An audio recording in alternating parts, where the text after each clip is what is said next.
What is up, YouTube? It's KJ, and I'm back with another video. I'm here with my homie, my best friend, my family. They call him Mr. Dallas for a reason. Go ahead and introduce yourself, man. Quick introduction, man. My name is Derrick Fofanah, go by Fo, West African, pretty much raised here in Dallas. Do a little coaching here in the Dallas area. I coach for Derrick Fox, which is on the UAA top Under Armour circuit. Get to coach a bunch of nationally ranked kids from all around the country. And yeah, that's pretty like a short bio for me. Yeah, and so last year you were coaching for that New Balance team. What team was that?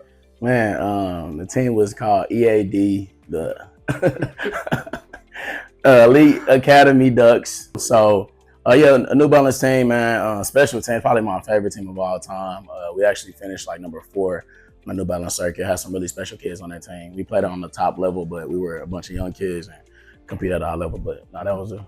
And now this year you are coaching for Derrick Fox team. Yeah. And you guys just had a tournament this weekend. Yeah. So how did that go? It was the first week, right? Yeah, first week tournament went rough, and kind of how the dynamic goes. You know how AU goes. Sometimes you have teams who are who have players from all over, and if it's a touching state, you can take kids from different areas, and like that can kind of create friction points. So didn't really practice that much. We got kids from El Paso on the team. We got kids from Houston, which is where Derrick Fox is from, and we got kids from San Antonio, kids from Dallas. So kind of went into it with only 3 practices. I feel like we got a good team though, but we're playing against some teams that practice for the past 6 weeks.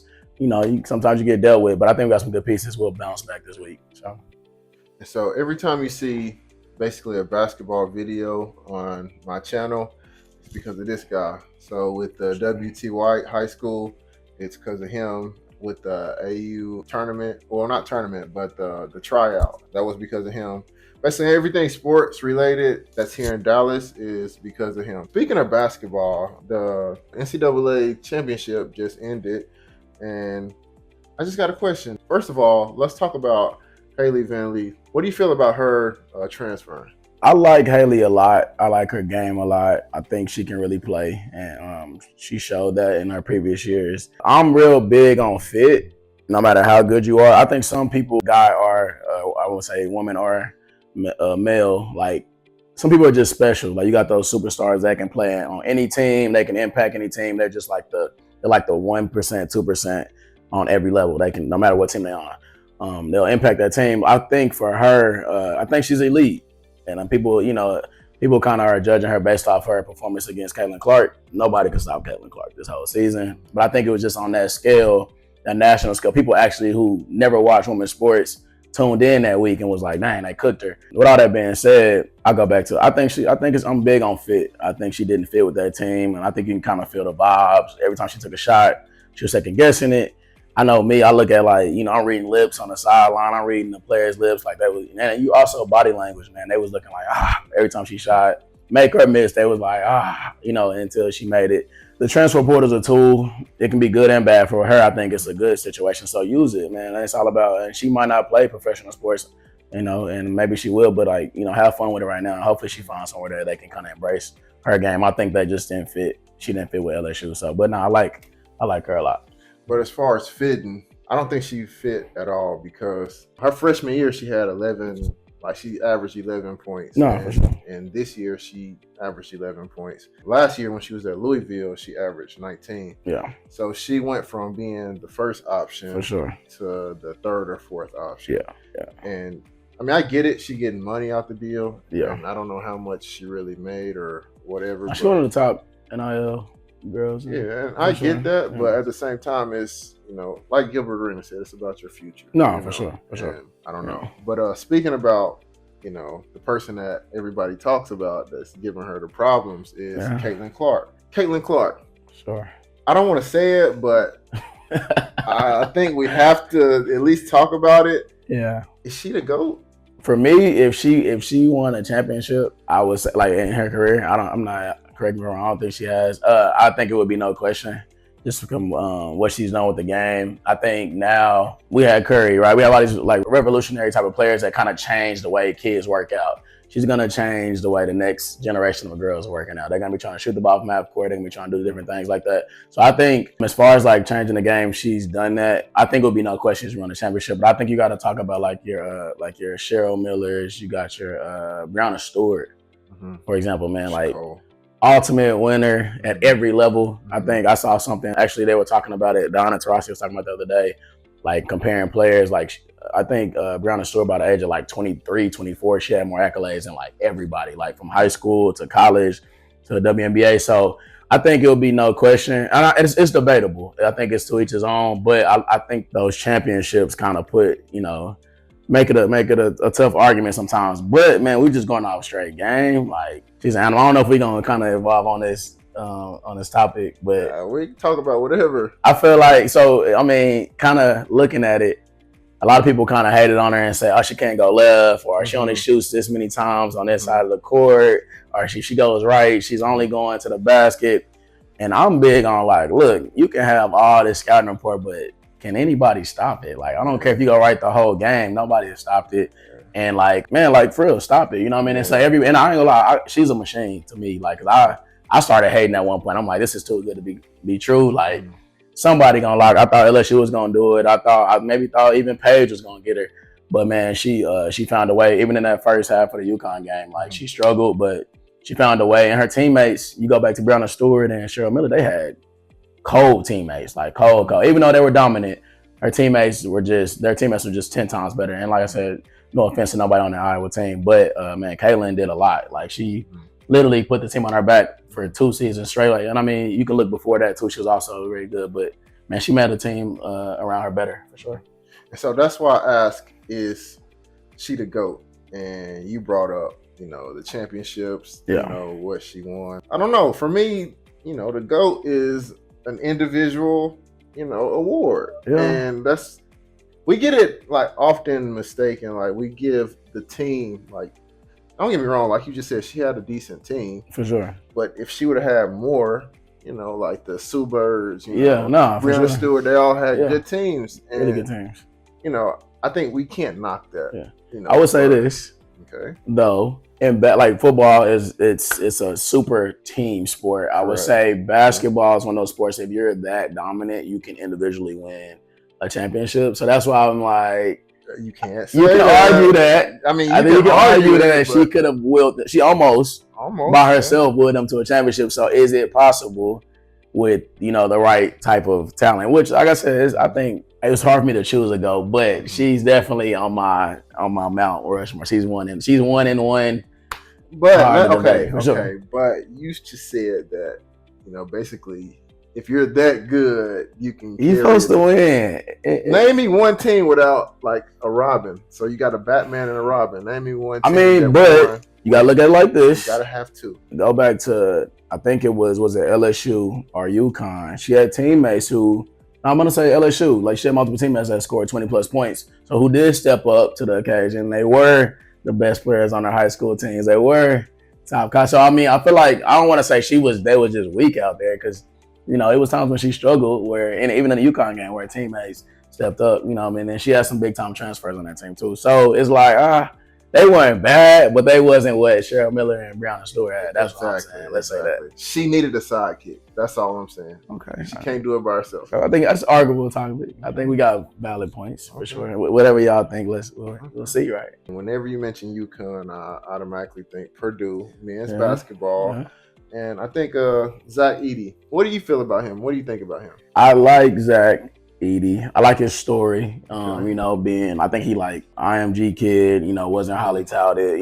People everybody are intrigued. Like me being in basketball, we're intrigued by the big giants. So everybody's like, hey, I can do something with that kid. And so I can see where a team like IMG would take him and be like, hey, we can turn him into something. And like I say, he wasn't really highly touted at IMG, and that's a program that, they got some of the top players in the world on their team. Purdue took a risk on him, and I don't think it was a risk. I think that he fit their system. And I think he fit the college game very well. And the college game, they try to compare it to the NBA game, but I think there's just differences, because like the level of, I think, dominance with bigger guys you can really instill your will on guys.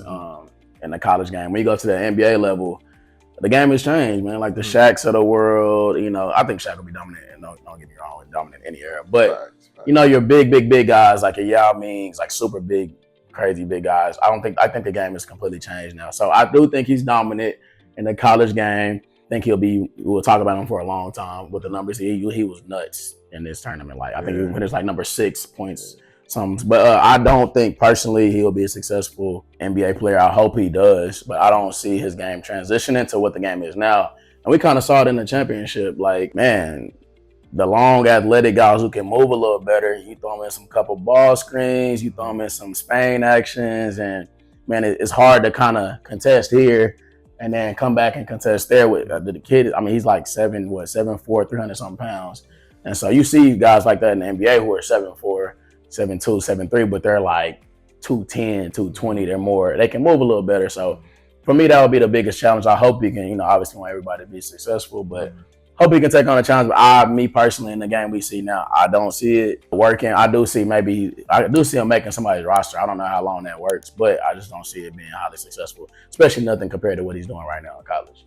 And like you said, it's like a lost art for sure. For like back you down center. No, like, for sure. Nobody plays like that anymore. Yeah. But he might be, change it. Yeah, he might revive it. Yeah. So that'll be something that'll be good to see. For sure. Like you said, I just hope he be successful. For sure. Maybe this offseason he need to develop, I think drop 30 pounds.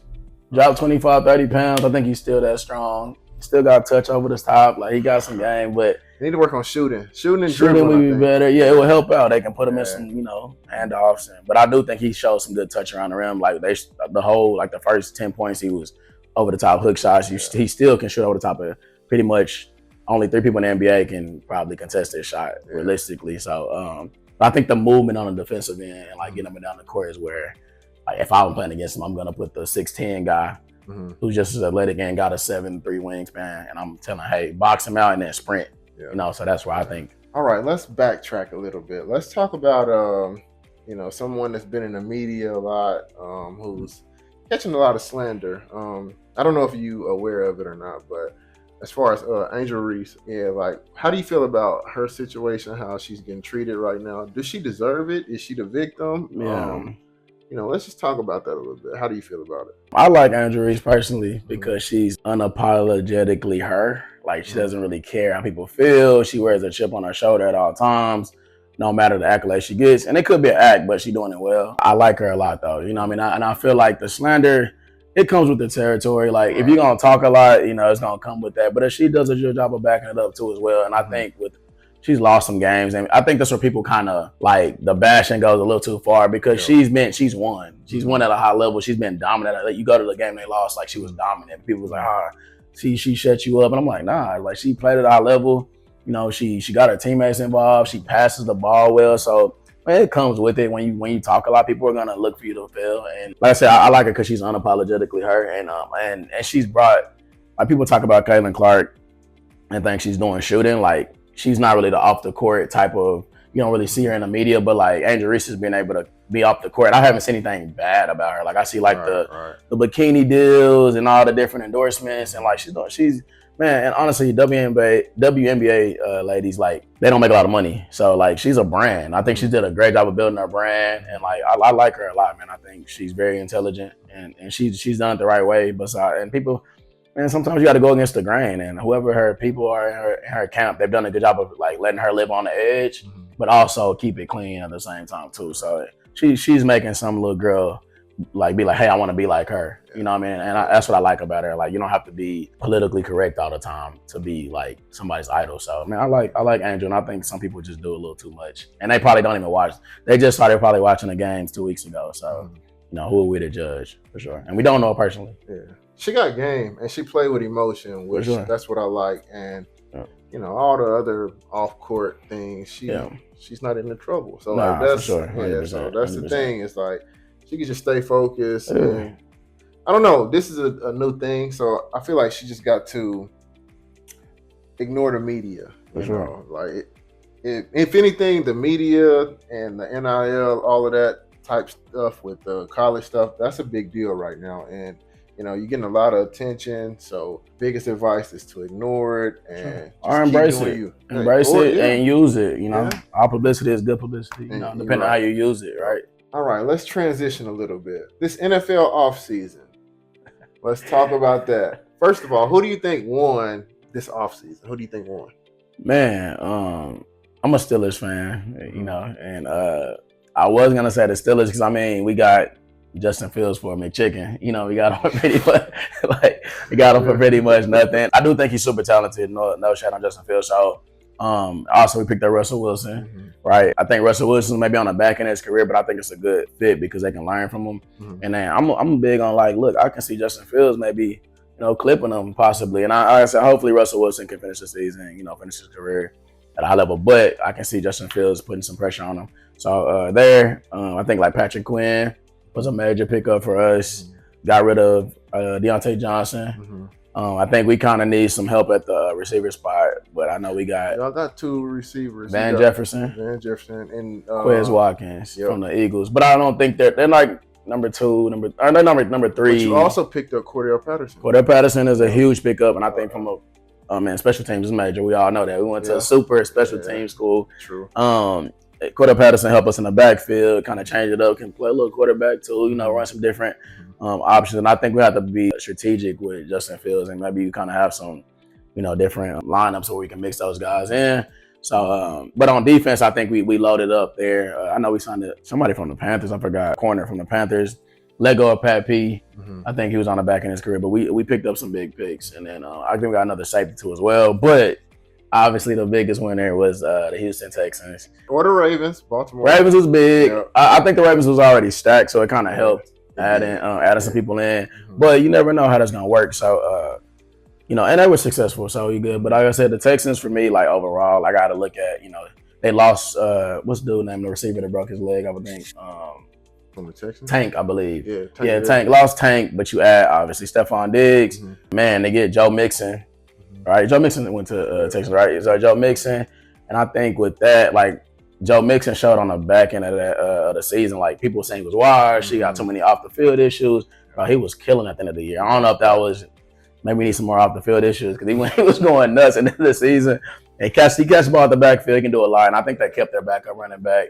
And they're gonna. That also a big time pickup was Dalton Schultz. That's big. Major pickup for a young quarterback, being able to dump the ball down to some guys. I'm like CJ, man. He's a stud. And honestly, I was hating the whole year. My brother's a Texans fan. I was hating, saying they was gonna, fall off. But they actually smacked us early in the year. So, but no, I think. Well, who's your biggest winner? I want to talk about losers though too, because I never even thought about that. Who's your biggest winner though? I don't know. I would say the Texans. I think the Eagles doing good picking up Saquon. That is big time. I forgot about that. Yeah, I don't know. Yeah, either those two. I don't think the Steelers. You hate. Yeah, I don't think that's. Chill out, relax. What a receiver with the Eagles? What's his name? Which one? The best receiver with the Eagles. AJ Brown. What's going on? Is he there? Is he gone? He would it was some turmoil. I don't know. I'm not an Eagles fan. I don't know. If they lose him, you might need to take that back. So Devontae Smith, bro. As a number one? That kid's good. He's good, but I don't know. I don't know about number one. But you want to talk about biggest loser? Yeah. I feel like it's some low key ones though. I had to kind of, the more we talked about this, I'm like, I wonder who ain't been doing nothing. You got to think about it. My team, the Broncos. They've been the biggest losers for 10 years. Yeah, that's some low key. Who did y'all pick up? Some janitor at Walmart. Low key. I haven't seen them in the media. I don't know. And I don't in the NFL, tanking is that a thing in the NFL? I don't think that's. I never heard of it. Because it's such a team, unless you can get 4 picks in the first round. But I was thinking about the Dolphins. You gotta look who did they for me? They lost. They lost Xavier. Yeah. They re-signed Mostert, didn't they? I don't know. I think they kind of playing with budgets because they just trying to keep everybody. But for me, I feel like they was missing some pieces too though, and they never really kind of answered up. I don't know. What do you think they was missing this year? Coach. Coach? You think it's the coach? Bro, I don't know, bro. You got too much talent on that team. Yeah, but beginning of the year they were dominant. The offense was moving around, and then I think they went away from that and tried to I like Mostert, but I think it was maybe I like the early motions and confusing people because we was even confused watching the game. Bro, where's the ball? The cameraman was way over here. So Yeah, I think they should have made some type of move. I don't know I where. think Tua got to be better as well. For sure. Healthy for sure. consistently. Yeah. And Yeah, what's the running back name? Devon Acme? Yeah, However you say his name? yeah. The track kid. Yeah, no, he's nice. He's Yeah. crazy. But he got to be healthy. Got to be healthy. Tyreek got to be healthy. Yeah, of course. Yeah, and so I know they had the up and downs and injuries, but I just think they couldn't stop anybody. I feel like I think we should have picked up, some D linemen. Well, who is we? Oh no, you a Dolphins fan? Yeah, I like to, maybe jump off the, Hey, transfer. We talk about transfer portal. Maybe transfer on you, but that's fine. That's dope. I like that. Yeah, man. So, last thing, before we get out of here and end this. First of all, I just want to say thank you for coming through. I think this was pretty good. You never know. We might do more of these. Yeah, I feel like the conversation been good. Yeah, good dialogue. For sure. I don't know how long I can hang out with you without getting mad, but it's his fault. I promise you. Yeah, I did not get mad today, so it's a good thing. Let's tell the people where they can find you. I know you're not big on social media. Yeah. So they probably just got to find you wherever the gym is at. You can find this guy. Yeah, man. Tag me. I ain't tagging you, but that's crazy. But get them, some motivating words or for the kids out there. Tell them something. Whatever you do it at the highest level possible. And if you're doing it when and for kids and honestly, man, for everybody, leaders around the world, if you're doing it when it's required and you're not doing it when it's not required, you're not trying to be special. So I think what you do when the lights turn off and what you do in the other, I think it's an integrity thing. When people are not looking, how are you working? And I think that also will always take people to the next level, no matter what you're doing. You can be a janitor, you can be a basketball player, a football player, a teacher. What are you doing when nobody's watching? So challenge yourself every day and set goals for sure. Nice. Do you guys play this weekend? We play next weekend. We gotta get in them. We gotta. Oh. Yeah, no Diddy. My bad. Saturday, Sunday, man, we got a big training camp. We're gonna fly everybody in, go crazy. Kind of set the standard and remind kids that what they're doing is not a given. It's an opportunity and they're chosen. We get kids that reach out to us from all over. My phone is vibrating right now. It's probably somebody DMing me about playing this week. So we're gonna do that and kind of let them remind them hey, how special it is to be on the level they are. And then we're gonna do a team builder. We're gonna go to Bolero and Garland. Go bowl, because you gotta kind of hit them hard with a little extra coaching, but you gotta love up on them too. I would say as a coach, man, always love up on your kids. It ain't always about hammering nails and beating them down, man. Love up on them too as well, because they'll remember that. But we play next weekend though, and then we go to South Carolina. Our first UAA Under Armour tournament, where all the coaches can come watch the kids, will be the 26th, I believe. So you can tune in, Baller TV. I'll be putting this out probably a week later because you just get your location up where y'all gonna be. True. That's True. A bad leak. I don't go there often. I never go there actually. Yeah. Leaking information. Gotta get on media. I ain't give a time though. They might wait in the parking lot all day though. That's kind of crazy. But anyway, that's man. Over here, learnings. Yeah. I want to say thank you for coming, man. Appreciate you having me, for sure. We might be doing this again in the future. Just depends on how things, work out. Yeah. My camp will talk to your camp. Hit me. I'm busy though, so hit me early. Yeah, you're right. For sure. For sure. All right. For you guys, like, comment, and subscribe. For sure. Thank you guys. We out. Yeah.